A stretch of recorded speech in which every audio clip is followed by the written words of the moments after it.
जय श्री ओम नमस्तेभ्य। कर कर नमन निज भाव को, जिन जिन गुरु जिन वचन को, निज भाव निर्मल करन को, जिन बर कथित नय चक्र को, निज बुद्धि बल अनुसार प्रस्तुत कर रहा हूँ विज्ञ जन। ध्यान रखना चाहे यदि हो कहीं कुछ इसका, यदि हो कहीं कुछ इसका। परम भाव प्रकाशक नय चक्र, इसमें व्यवहार नय के भेद प्रभेद की चर्चा हम कर रहे थे, जिसमें हमने शुरुआती 3 भेद अनुपचरित सद्भूत व्यवहार नय, उपचरित सद्भूत व्यवहार नय, अनुपचरित असद्भूत व्यवहार नय, ये 3 भेदों की व्याख्या पढ़ ली थी।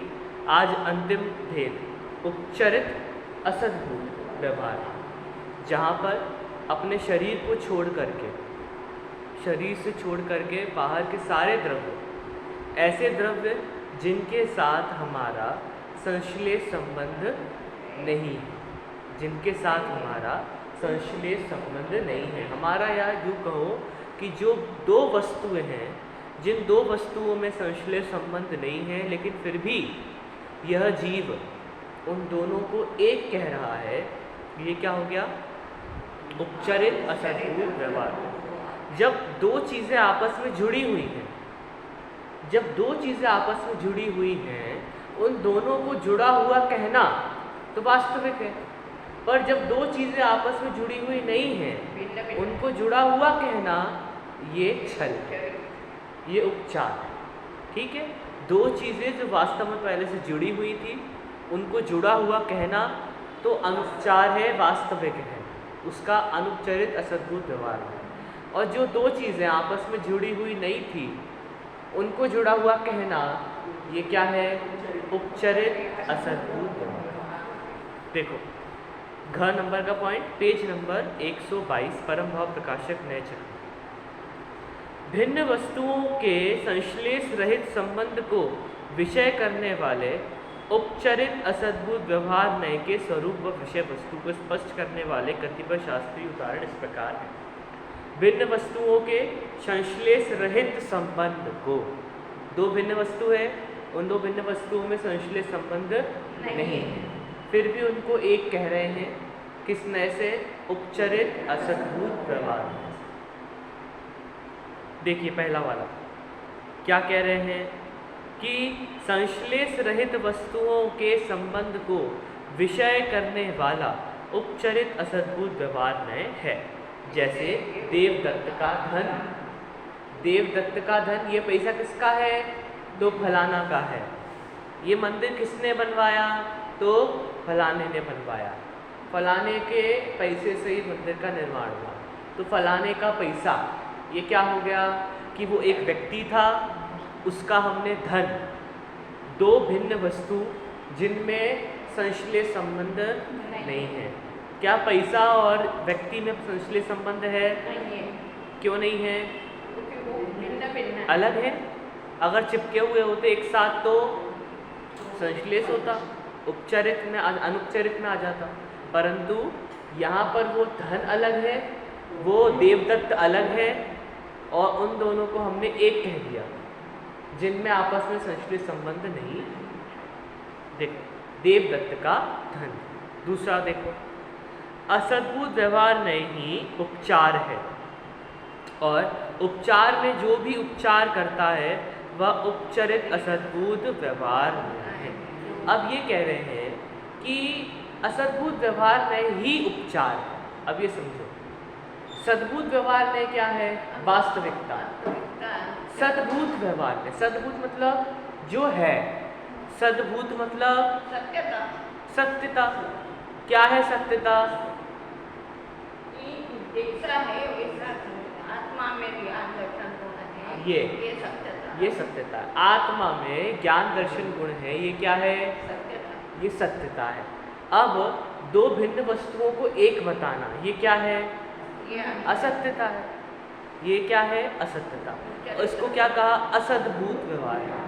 तो यहाँ कह रहे हैं कि असद्भूत व्यवहार में स्वयं उपचार है। क्यों उपचार है? असत्य है। सत्य है। आप दो वस्तुओं को एक कह रहे हो ना, ये स्वयं में उपचार है। दो वस्तुओं को एक कह रहे हो, ये स्वयं में उपचार है। और अनुपचार क्या है? एक वस्तु के भेद करना, जो सद्भूत का कार्य है। समझ में आ रही बात? अब अपन आगे बढ़ते जाएंगे तो धीरे धीरे आपको बाद में पकड़ में आनी चाहिए। अगर वो पकड़ में नहीं आ रही है तो आपको गाड़ी ट्रैक पे लानी पड़ेगी, नहीं तो आप पीछे रह जाओगे और फिर आपको लगेगा क्या चल रहा है, कुछ समझ में नहीं आएगा।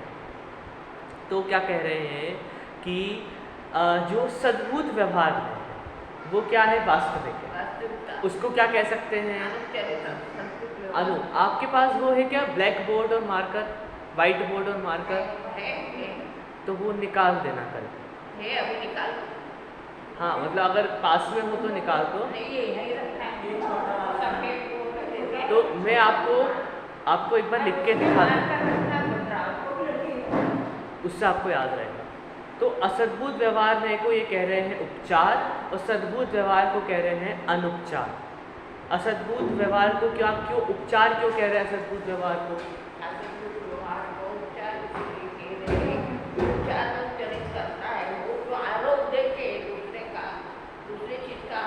मतलब हम ये कह रहे हैं कि हमने दो भिन्न वस्तुओं को एक बताया, तो ये क्या है? ये उपचार। दो भिन्न वस्तुओं को एक बताया, ये स्वयं में उपचार है। तो असद्भुत व्यवहार में ही उपचार है। अब आपने उसके भी भेद किए, उपचारित असद्भुत व्यवहार ने, अनुपचारित असद्भुत व्यवहार ने। आपने उस उपचार के भी भेद किए, तो कह रहे हैं जो उपचार में भी उपचार है उसको कहते हैं उपचारित असद्भुत व्यवहार। देखो मैं आपको लिख के बता देता हूँ। ये है सद्भुत व्यवहार न। ये क्या कर रहा है? एक के टुकड़े। अब इसको क्या कहते हैं? सद्भुत व्यवहार न को इसको आप कह सकते हो वास्तविकता या अनुपचार। इसको आप लिख लेना चाहो तो ठीक है अपनी कॉपी में। और असद्भुत व्यवहार न मतलब दो को एक बताना, दो को एक बताना। इसको क्या कह सकते हो? एक है वास्तविकता नहीं, असत्य, असत्य, और दूसरा उपचार। ठीक है, ये दिख रहा आप सभी को? तो अब इसको आपको ध्यान में रखना। आपको दिख रहा है बराबर से? क्या लिखा है पढ़ो।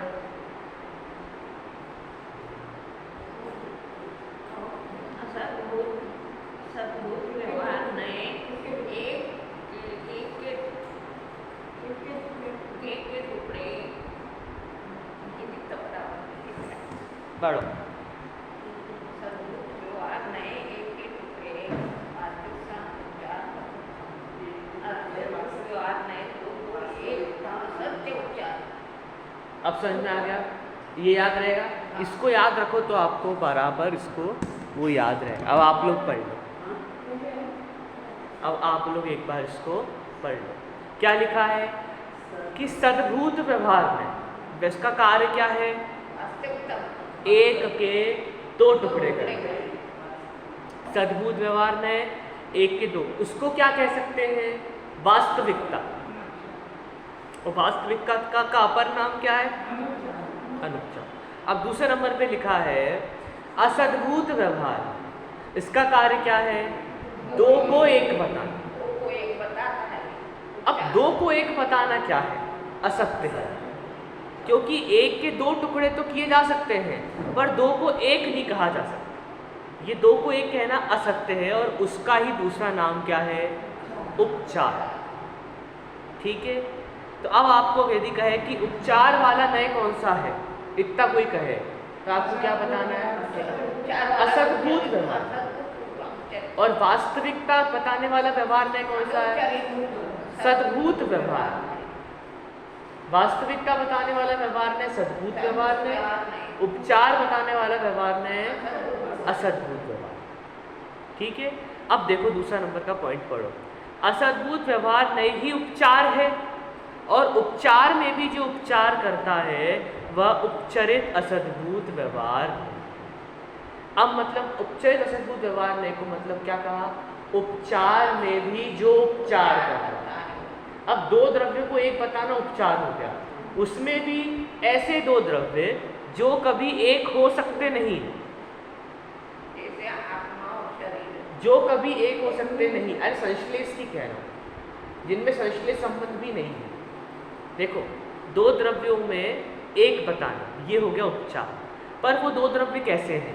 वो दो द्रव्य यदि एक साथ एक मेघ होकर रह रहे हैं वो अलग है, और दो द्रव्य बिल्कुल अलग अलग है। जैसे कि मेरा फोन, हाँ, टेबल अलग है, ये पेन अलग है, ये अलग अलग है। एक हो गया आत्मा और शरीर, जो कि है तो भिन्न भिन्न पदार्थ परंतु रह रहे हैं एक साथ। तो अब ये दोनों को कथन करने वाला असद्भूत व्यवहार है उपचार है। परंतु ये जो कथन है कि ये पेन मेरा है, ये कथन उपचार में भी उपचार है। क्यों? पेन भिन्न है, मैं भिन्न। क्योंकि ये पेन भिन्न है, मैं संश्लेष से रहित है, तो ये मेरा हो सकता नहीं, पहला उपचार। और दूसरा कि दो द्रव्यों को एक बताया, ये दूसरा उपचार। पहला उपचार क्या है कि ये पेन मेरे से अलग दिखाई दे रहा है, प्रत्यक्ष मुझसे भिन्न है। क्या क्या? सब चीज़ें। तो प्रत्यक्ष मुझसे भिन्न चीज़ को मैंने अपना कहा, ये मोबाइल मेरा है, ये पेन मेरा है, तो ये प्रत्यक्ष मुझसे भिन्न वस्तु है। इस वस्तु को मैंने अपना कहा, पहला उपचार ये। और दूसरा, दो द्रव्यों को एक कहा, दूसरा उपचार ये, जो कि असद्भूत व्यवहार का उपचार है। तो ये उपचार में भी उपचार। और यूँ अगर ऐसा कहो तो इसको आप ये याद हो गया ना, मिटा दूँ? देखो, इसको आप ऐसे भी कह सकते हो, उपचार में उपचार, यदि आपको समझना है तो। थोड़ा बड़ा बोर्ड नहीं है क्या? हाँ, ऊपर रखा है, ऊपर है बड़ा वाला।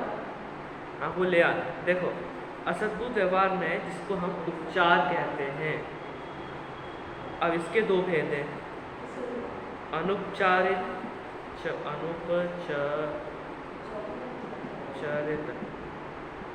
और उपचरित। एक नंबर, दो नंबर। अब देखो कि असद्भूत व्यवहार में है, तो असद्भूत व्यवहार में वो उपचार कहते हैं। इसके दो भेद, अनुपचरित और उपचरित। तो ये जो उपचरित वाला है ना, ये कैसा हो गया? उपचार में भी उपचार। अहम ना है, जो चीज मेरी नहीं हो तो मेरी। चर्चा अभी हमारी इस भेद की चल रही है। इसको हमने क्या कहा कि ये उपचार में भी उपचार है। ठीक है, ये क्या होता है? ये दो भिन्न वस्तु जिनमें भेद है, भेद प्रत्यक्ष दिखाई दे रहा है, वो है। और इसमें क्या है? ऐसी दो भिन्न वस्तु जिनमें आपको भेद दिखाई नहीं दे रहा, ये क्या हो जाती है? ये अनुपचार में आता है, क्योंकि हमें वास्तव में एक दिखाई दे रहा है, इसलिए हम दो भिन्न वस्तुओं को एक कह रहे हैं। परंतु ये तो हमें प्रत्यक्ष दो दिखाई दे ही रही है, फिर भी हम उसको एक कह रहे हैं, ये उपचार है। और ये उपचार पहले भी था, क्योंकि दो भिन्न वस्तु को एक कहना ये पहले से ही उपचार है। इस उपचार में भी हमने एक उपचार ये और जोड़ दिया, तो ये हो गया उपचार में भी उपचार। दो द्रव्य को एक बताना उपचार है। ठीक है, अब ख्याल में आया? चलो देखो, तीसरे नंबर का पॉइंट, उपचरित असद्भूत। उपचरित, आपको फोटो लेना? उपचरित असद्भुत व्यवहार ने से आप लोग पढ़ो। उपचरित असद्भुत व्यवहार ने से आत्मा घट पट और रथ का करता है। अब ये घटपट रथ ये शब्द कहाँ से आए हैं? देखो इसमें लिखा है नियम सार का है ये उद्धरण। अब आप ये सोचो कि ये बात समय सार में भी है, इसके लिए शब्द आए हैं घटपट रदानि द्रव्यानि, ये इसका वो है घटपट रथानि द्रव्यानि। तो इसमें आपको घटपट रथ तीनों चीजें दिखाई देंगी। अब ये तीन चीजें क्यों ली? देखो घट पट और रथ। घट हो गया क्या? पट मतलब कपड़ा और रथ मतलब लकड़ी का हाँ कपड़ा। पट मतलब कपड़ा, ठीक है। घट मतलब घड़ा और रथ मतलब ये लकड़ी के सामान या वाहन ले लो। तो अब यही तीन उदाहरण क्यों दिए? क्योंकि आप कभी भी देखना अपने ग्रंथों में से तीन उदाहरण मिलते हैं, घट पट और अधिक से अधिक रथ। क्यों? क्योंकि मुनिराज जो होते हैं वो जंगल में रहते थे, तो उनको क्या दिखता है जब वो आहार करने जाते हैं? तो कुमार जो घड़ा बना रहा, लोगों के द्वारा पहने हुए कपड़े, उनके घर भी दिख जाते हो, रास्ते पे चलता हुआ रथ। तो कहने का तात्पर्य यही आपको दृष्टांत। और व्यक्तियों के नाम में देवदत्त सबसे प्रसिद्ध नाम क्या है? और ज़्यादा हो तो जिनदत्त,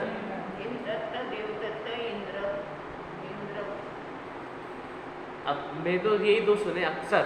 अक्सर मतलब आप मूल समयसार देख लो, नियमसार देख लो, प्रवचनसार देख लो, आप अपने न्याय के ग्रंथ देख लो, सब में देवदत्त, यह देवदत्त यही आता है, ठीक है। अब इसमें भी देखो उदाहरण में भी देवदत्त दिया है, आप देखो सबसे चौथा नंबर आला पद्धति में देवदत्तस्य धनम इति, यह देवदत्त का धन है। देखो तीसरा पॉइंट है, इधर आ जाओ। अब ये तीसरे पॉइंट में है उपचरित असद्भुत व्यवहार ने से आत्मा घटपट और रथ आदि का करता है। अब करता मात्र नहीं है, उपचरित असद्भुत व्यवहार ने से यह आत्मा घर मकान धन दौलत सारी वस्तुओं का कर्ता भोक्ता और बस कर्ता भोक्ता और उसमें अपना अपनापन करने वाला सब करता है, ठीक है। सबका कर्ता सबका भोक्ता सारे परद्रव्य। तो अब इसमें कोई भी झूठ नहीं है, आप विचार करो, इस कथन में कोई झूठ नहीं है कि भगवान मुझे नैया पार उतार दो, इस बात में कोई झूठ नहीं। पूजा से मोक्ष है, इस बात में कोई झूठ नहीं, पर बात झूठ है, बात में झूठ नहीं है, पर ये व्यवहार का कथन झूठा है, क्योंकि व्यवहार नहीं झूठा। वो तो झूठी बताता है ना। कहने का तात्पर्य ये कि वो वाक्य गलत नहीं है कि भगवान हमें तारों तो उतर जाएं और उसने इसकी सेवा करी, इसने इसकी जान बचाई और द्रौपदी को चीर बढ़ायो, सीता प्रति कमल रचा, इसमें कोई झूठ नहीं है। भगवान ने सबकी सहायता की है। आज भी आप भगवान के सामने मांगो तो आपकी मनोकामना पूरी होगी, इस कथन में कोई झूठ नहीं है। ये जब उपचरित असद्भुत व्यवहार में खड़ा हो जाता है तो दुनिया का कोई भी कथन झूठा नहीं है, सब सत्य है, क्योंकि परद्रव्यों का कर्ता भोक्ता है यह आत्मा। किस नए से? उपचरित असद्भुत व्यवहार में, जो कि सबसे स्थूल व्यवहार है। सबसे स्थूल व्यवहार मतलब सबसे झूठा व्यवहार। उपचार में भी उपचार है, जो उपचार है सबसे झूठा व्यवहार, इसलिए सबसे पहले निषेध होता है तो इसी का होता है। सबसे पहले घर बार से रिश्ता तोड़ो, घर बार से महत्व हटाओ, फिर अपने शरीर से महत्व हटाओ, समझ नहीं पा। तो क्रम यहीं से शुरू होता है। तो दुनिया की सारी बातें सत्य है इस नए से, और ये नए स्वयं झूठा है, क्योंकि व्यवहार नए है क्या है? अभूतार्थ है। क्यों है? भूतार्थ की अपेक्षा अभूतार्थ है कौन? व्यवहार। निश्चय की अपेक्षा, मोक्ष मार्ग की अपेक्षा, मोक्ष की अपेक्षा व्यवहार में असत्यार्थ है, क्योंकि व्यवहार नहीं की आवश्यकता नहीं होती। ये पर द्रव्यों में कर्ता भोक्तापना है।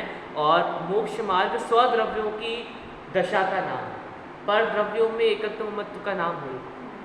बस संसार में व्यवहार में बहुत प्रसिद्ध है, व्यवहार में सत्य भी है।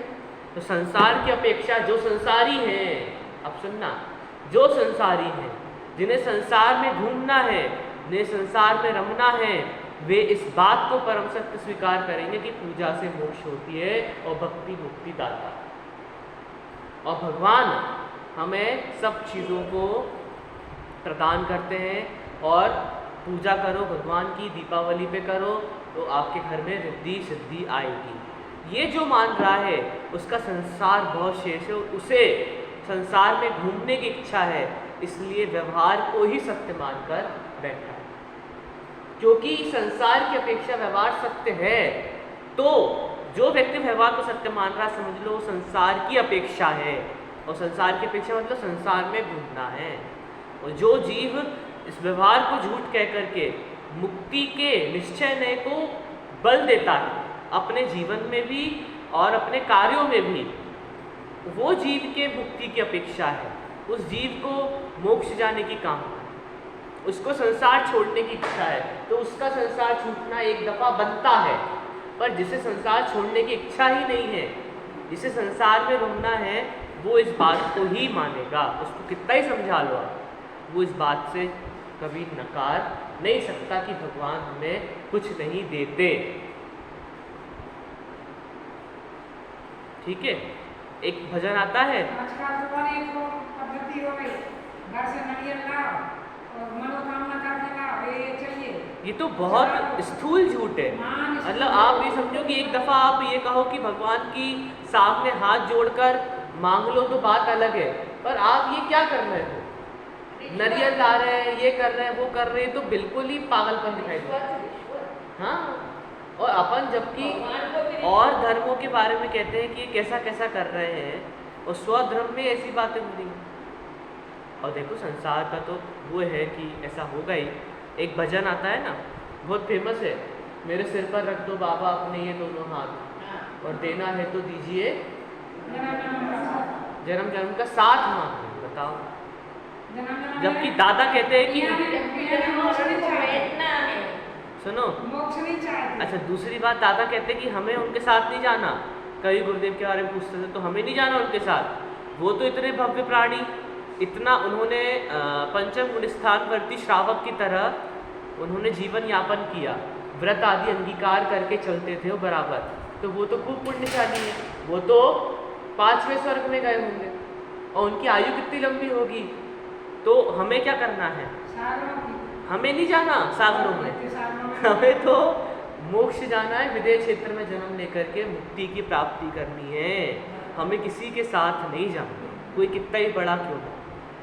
साथ की भावना निगोद की भावना, ये ध्यान में रखना। जो बहुत तीव्र इच्छा होती है ना जिसके, मैं अपने पति के साथ जाऊंगी, हमें साथ रहना है, जैसे सीता, साथ की भावना, अब वो तो चले गए, पर जो इतना साथ साथ साथ सोचता है उसकी साथ की भावना निगोद की भावना होती। मतलब साथ रहोगे, साथ मरोगे, साथ निगोद जाओगे, क्योंकि निगोदिया जीव होते एक साथ होते, एक साथ रहते सारे। उनका एक श्वास में 18 बार जन्म हो रहा है, तो सबका एक समय, उसी समय पे सबका जन्म हो रहा है, उसी समय पे सबका मरण हो रहा है, फिर वहीं जाओगे। हमारा कहते हैं अगर ज़्यादा साथ की भावना भा रहे हो तो आप वहीं जाओगे जहाँ एक साथ आपका जन्म होगा, एक साथ मरण होगा। फिर इसका एक सी मैचिंग, सब एक जैसा होगा। अब इस भजन को सुधार के संजीव जी ने लिखा कि कोई ना दे सकता है इस जग में किसी का साथ, कोई ना दे सकता है इस जग में किसी का साथ, इसीलिए प्रभु रख लिए तुमने हाथों पे हाथ। तुमने बतलाया प्रभुवर हर जीव स्वयं का नाथ। अब हर जीव स्वयं का नाथ है, तो मेरी क्या जरूरत है, इसीलिए प्रभु रख लिए तुमने हाथों पे हाथ। जब हर जीव अपना अपना नाथ स्वयं है, तो इसलिए मैंने अपने हाथों पे हाथ रख लिए, क्योंकि अब मैं क्या करूं किसी का, सब अपने नाथ हैं, बन जाएंगे। ऐसा इतना बढ़िया भजन वो लिखा है, इतना बढ़िया, आपने सुना होगा, बहुत गजब का है। संजीव जी उस्मानपुर, अंतर्ध्वनि, हाँ, उसका तीसरा पुष्प, उसका ये भजन है। उसमें बहुत अच्छे बोल आते हैं कि विषयों की अभिलाषा लेकर जो शरण आपकी आते हैं, वीतराग मुद्रा लगकर निर्वांछक हो जाते हैं, भिक्षा लेने आते हैं और दीक्षा लेके जाते हैं। अपनी मुक्ति का निज में ही होता है पुरुषार्थ, इसलिए प्रभु रख लिए तुमने हाथों पे। ऐसा गजब। और यहाँ अपने मेरे सिर पे रख दो बाबा अपने दोनों हाथ, एक और भजन चलता है कि प्रभु आपकी कृपा से सब काम हो रहा है, प्रभु आपकी कृपा से। अब उसका उन्होंने भजन बनाया चौथे पुष्प में, स्वयमेव इस जगत का सब काम हो रहा है। स्वयमेव इस जगत का सब काम, हम क्या कर रहे हैं, कोई किसी की कृपा से कोई कार्य नहीं, स्वयमेव इस जगत का सब काम। वस्तु स्वातंत्रता निर्भरता, भाड़ में जाने दो तुम भार, स्वयं में हो जाओ निर्भर। ऐसी ऐसी पंक्तियां और कहाँ देखने को मिलती? हाँ, ये पंक्ति ना समाधि के साथ में, क्योंकि आपको समाधि लेनी है तो भार छोड़ना पड़ेगा। आपने भार लेके रखा है अपने घर बार का, तो आप समाधि,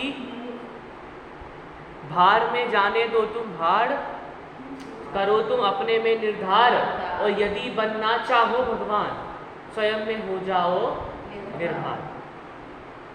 स्वयं में हो जाओ निर्भर, स्वयं में हो जाओ निर्ग्रंथ। चाहते हो तुम भव का अंत, शीघ्र ही छोड़ो जग का पंथ। सहजता जीवन का आनंद, चलो तुम परमागम के पंथ, और चलो तुम परमागम के पंथ। शीघ्र आएगा भव का अंत, प्रकट होगा आनंद अपन अनंत। ज्ञान दर्शन भी होंगे अनंत, और वीर भी होगा अरे अनंत। अनंतानंद अनंतानंद अनंतानंद अनंतानंद, अरे भोगोगे काल अनंत। कितना आनंद? अनंत आनंद। कब तक भोगोगे? अरे भोगोगे काल अनंत। आपने घर बनवाया है नया, ये कितने वर्ष भोगोगे बताओ? कब तक भोगना है ये? कब तक आयु है? आपने जो अच्छा भोजन किया वो कब तक भोग पाए? कितना समय का आनंद था बताओ मुझे? आपने अपना मन वांछित, आपका मन वांछित बिल्कुल भोग था, आपने भोगा, वो अधिकतम कितना लंबा चला ये बताओ? कोई भी भोग 2 दिन 3 दिन से ज़्यादा चल ही नहीं सकता, मैक्स टू मैक्स 3 दिन। 3 दिन में कब कह रहा हूँ कि आप खूब इच्छा से लंदन गए, खूब इच्छा से गए घूमने, हम भी गए थे खूब इच्छा से मुंबई घूमने, क्या हुआ? भोजन ही नहीं मिला खाने के लिए, एक टाइम खाते थे एक टाइम भूखे रहते थे। तो क्या है वहाँ? कोई व्यवस्था नहीं है ना खाने की, कहाँ ढूंढे खाने? जहाँ जिस धर्मशाला में हम थे उस धर्मशाला में हम सुबह खा लेते थे, बस जैसे ही सुबह निकलना होता था उसके बाद 2-2 घंटे दूर जगह है, वहाँ गए फिर शाम तक रात तक आना, घूम घाम के वापस आओगे। पहली बार गए हो तो कहाँ खाओ? खा लिए, ककड़ी मिल गई ककड़ी खा ली, केले मिल गए केले खा ली। तो कहने का तात्पर्य ये, कब तक आपके भोग चल सकते हैं ये आप अंदाजा लगाओ। एक साड़ी आपने नहीं खरीदी, कब तक चलेगी? यहाँ कितने दिनों की गारंटी दे रहे हैं आपको? साड़ी वाला कितने दिनों की गारंटी देता है? साड़ी वाला गारंटी देता है? क्यों देगा वो गारंटी? तो क्यों देगा वो गारंटी? वो थोड़ी कोई गारंटी देता है। तो कब तक आपका भोग चलेगा आप इसका विचार करो। और यहाँ गारंटी दे रहे हैं कब तक की? अनंत काल तक। अनंत काल किसको कहते हैं? ये 1-2 साल 10 साल कुछ नहीं लगते उसके आगे, कुछ नहीं, मतलब पानी की बूंद भी नहीं है सागर के सामने। पानी की बूंद सागर के सामने भी नहीं है ये जिसका 10 कोई साल। अंत ही नहीं है ऐसा अनंत। अब वहां तक आपको बैठ करके भोगना है अपना सुख बराबर अनंत आनंद। तो उसकी कल्पना करो, वो वास्तविक सुख है। उसकी प्राप्ति हेतु हमें नयों का ज्ञान आवश्यक है। उसकी प्राप्ति हेतु हमें वास्तविक ज्ञान चक्षु खोलना पड़ेगा। बिना ज्ञान चक्षु खोले आप मात्र अकेले चारित्र से कुछ भी प्राप्त नहीं होगा। वास्तविकता है ये। कोई कहते हैं, अभी आजकल बहुत चल रहा है, मैंने बताया भी था, चारित्र करो, ज्ञान से कुछ नहीं होता, चारित्र से होता है। तो आप ये कहो कि जिनके पास ज्ञान है और चारित्र नहीं है, ऐसा कोई व्यक्ति ढूंढ के लाके दो मुझे जिसके पास ज्ञान हो और चारित्र ना हो।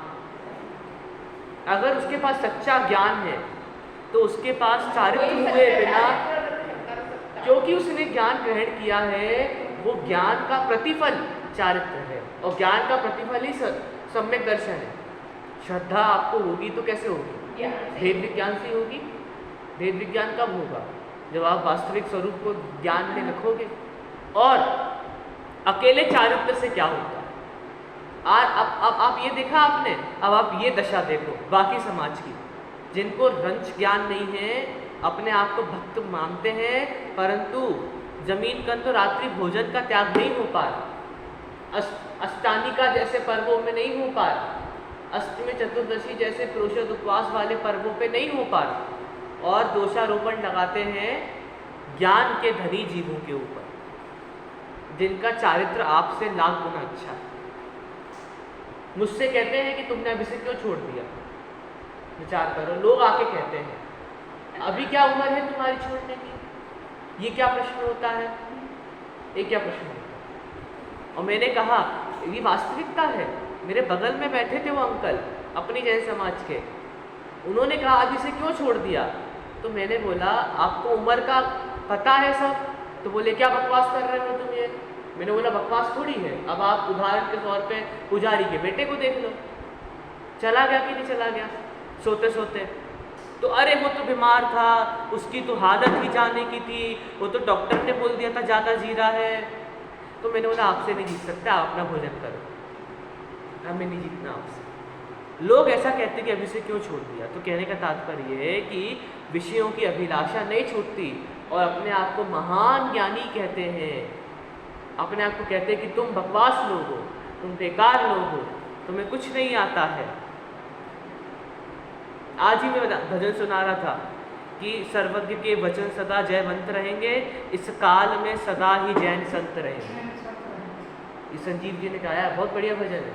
इस काल में सदा ही जैन संत रहेंगे, प्रतिकूलताओं में भी समता भाव संभारा, प्रतिकूलताओं में भी समता भाव संभारा, जिनने स्वयं को ही सदा अकर्ता ही निहारा, निश्चित ही एक दिन वो भव का अंत करेंगे, इस काल में सदा ही जैन संत रहेंगे। ये भावना है किसी की संतों के प्रति?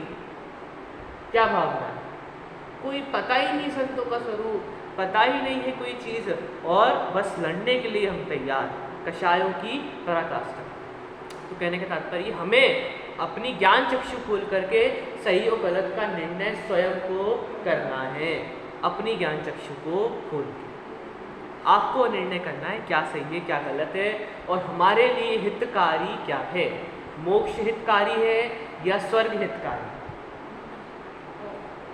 स्वर्ग हितकारी है, क्योंकि स्वर्ग में कितनी बार गए हो आज से पहले बताओ? आपने अब ये प्रश्न पूछे तो लोग घबरा जाते हैं। आपने मुनि व्रत कितनी बार किया? सोचो, घबरा जाते हैं लोग, लेकिन लिखा है दौलत राम जी ने, मुनि व्रत धार अनंत बार पै निज आत्म ज्ञान बिना सुखलेश। हम निषेध ना कर रहे, निषेध तो कर ही नहीं सकते। बिना मुनि पद के मोक्ष की प्राप्ति हो सकती है? तो हम मुनि पद का निषेध कैसे कर सकते, ये बताओ। वो समझते हैं। अच्छा, दूसरी बात ये कि फिर क्या करना है? जब हमने स्वर्ग भी धारण कर लिया, हमने बाहर से व्रत भी धारण कर लिए, फिर भी अगर संसार में घूम रहे हैं और सर्वज्ञ की भगवान की वाणी पर आपको जरा भी श्रद्धा है, जरा भी सर्वज्ञ की वाणी पर, मैं कह रहा हूँ क्या मन से कि आपने मुनि व्रत धारण किया अनंतों बार, सर्वज्ञ भगवान ने कहा है कि आपने अनंतों बार मुनि व्रत धारण किया है, लेकिन फिर भी आत्मज्ञान के बिना पंच परावर्तन कर लिए और अभी भी सुख नहीं मिला संसार में, वो सम्यक तुके में। तो जम्बूद्वीप, तो मेरू पर्वत, अब आप विचार करो, तो ये मैंने कहा है क्या? हम कह रहे हैं क्या ये कि भगवान कह रहे हैं? वो भगवान की बात भी यदि आपको माननी है तो ये मानो कि हमें इस भाव में अपना कल्याण करना, सम्यक्त की तरफ अग्रसर होना, पुरुषार्थ करना है, एक समय की पर्याय हो जो अंतर में अंतर हो, कहीं बाहर नहीं देखना, कहीं बाहर जाना नहीं है, घूमना नहीं है, जुलूस में नहीं जाना, शिविर में नहीं जाना, कुछ नहीं करना। एक समय की पर्याय, वो पर्याय जो अंतर्मुख हुई है उसको धारण करना, नहीं तो शेष किया हुआ सारा कार्य आप कर चुके हो। अगर पंच परावर्तन, क्योंकि आप जानते हो आपने कितने परावर्तन पूरे किए, नहीं जानते। हो सकता है कि आपका एक परावर्तन पूरा हुआ हो सकता है कि आपके अनंतों बार पंच परावर्तन पूरे हुए हो। अब ये कैसे होता है कि हो सकता है क्या? हाँ नहीं, अब निगोद से आप जब तक नहीं निकले परावर्तन पूरा नहीं होगा। आपको निगोद से निकल के पूरे 3 लोक में घूम के आना पड़ेगा, तब पंच परावर्तन पूरे होते हैं। तो कहने का तात्पर्य है कि आप ये नहीं कह सकते कि आपका क्या हुआ है पहले का। हो सकता है कि एक परावर्तन पूरे करके भवदान करके अभी हम यहाँ बैठे हों और इससे पहले निगोद ही हो सकता है कि निगोद से हम अनंतों काल पहले निकल गए हों, घूम घूम के वापस आए। हो सकता है कि ऐसा समागम अपने को पहले भी मिल चुका हो, आप हो सकता है आप मैं हूँ। पंच परावर्तन में हर जीव बराबर अनुक्रम से करना पड़ता है। हाँ, द्रव्य क्षेत्र काल भाव पूरा होता है एक एक करके। पहले द्रव्य परावर्तन पूरा होगा, फिर क्षेत्र परावर्तन पूरा, फिर काल, फिर भाव, फिर भव परावर्तन जब होता है तब वह खत्म होता है। एक से एक बड़े हैं। अब देखो, मैं आप भी हो सकता हूँ, आप मैं भी बन चुके हो। आपने मेरी जगह सुना है, आपने मेरी जगह बैठकर बोला है, सब कुछ हुआ, मतलब हमने शास्त्र ज्ञान भी लिया है बराबर। हम समय सारी पहले पढ़ चुके हैं, आप ये अगर ध्यान में रखो तो समय सारी पहले पढ़ चुके हैं, हम हरता में भी पहले रह चुके हैं, लेकिन कुछ क्यों नहीं, क्योंकि उस भाव में भी हमने टाइम पास करके पूरा भाव निकाल दिया। अब क्या ये भाव भी निकालना है क्या? बड़ी मुश्किल से जैन भाव मिलता है, उसमें भी पंच परावर्तन जब पूरे होते तो हम आए तो पंच परावर्तन जब विचार करो तो बुद्धि बंद हो जाए, इतना खतरनाक होता है पंच परावर्तन। आप विचार करना बंद कर दो, इतना खतरनाक होता है। अभी तो हम यही नहीं सोच पाते कि अगला जैन भाव कब मिलेगा।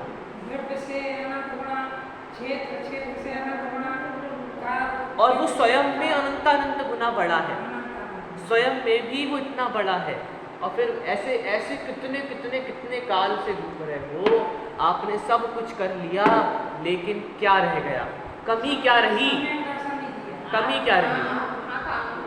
कि व्यवहार ने उपचरित असद्भुत व्यवहार ने को अपना माना, उसका कर्ता भोक्ता, यहीं से बात शुरू हुई थी, उसका कर्ता भोक्ता माना, और ये मान्यता नहीं छूट पा रही, ये मान्यता छूट जाए कि व्यवहार नहीं कि ये कहीं बात असत्य है, व्यवहार नहीं कि ये कहीं बात असत्य है, और व्यवहार नहीं पूरा असत्य है, और भूतार्थ एक निश्चय नहीं है।